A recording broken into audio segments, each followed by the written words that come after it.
what is the objective and mission of the Persian embassy to Europe? Yes, the mission reproduces something that took place 200 years earlier, which was the famous embassy of Clavijo to Tamerlán, and which was the purpose of which was to create two fronts against the common enemy, which was the Ottoman Empire. The Ottoman Empire started at the beginning of the 14th century and had achieved enormous power already by the end of the 14th century, beginning of the 15th, and 2 centuries later, which is what we're talking about, the exact same situation exists. The Ottoman Empire is tremendously powerful. Its main enemy in the Mediterranean is Spain. And therefore, the purpose of the embassy is to create a common front. The Persians on one side, who have already been battling for the Safavid dynasty and the Shah Abbas in particular for decades against the Ottomans, and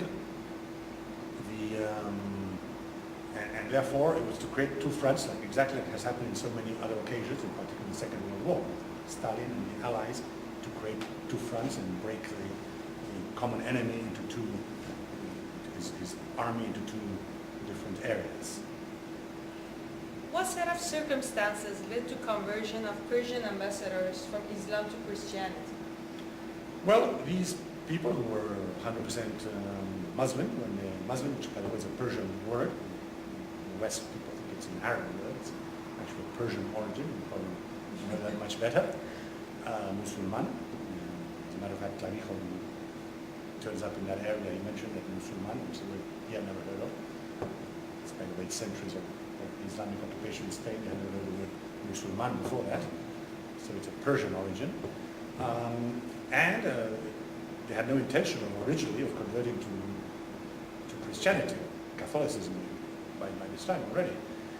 Nevertheless, as I mentioned in the conference, in Rome, already 3 members of the delegation, the cook, the barber, and a guard, converted when they saw the splendors of Rome.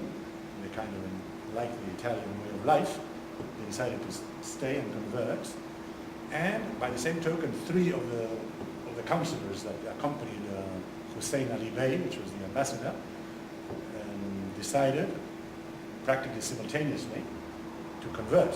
One of them was very funny because he was having doubts if he should convert or shouldn't convert, and the priest who was talking to him mentioned that it was about the Father, the Son, and the Holy Ghost. And when he mentioned the Holy Ghost, a paloma, a dove, flew through one of the windows and came on the table right in front, and that made him convert finally. So, personal reasons, they decided to stay there. They preferred the way of life.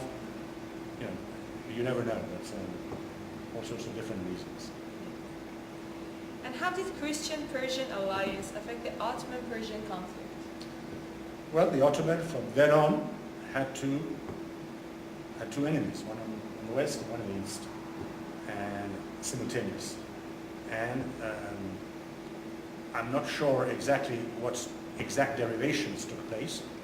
If I can pinpoint specific battles or something where this had an influence, but very definitely, as I say, has been proven century after century, in particular the Second World War, if you have to break your armies into two and fight into 2 different fronts, it's much more difficult than fighting a single front.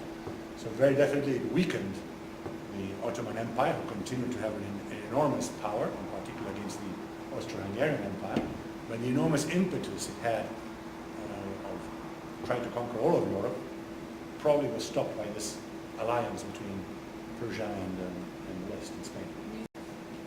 Thank you very much, Dr. Okay. Ruiz Morales. Delighted. Thank you.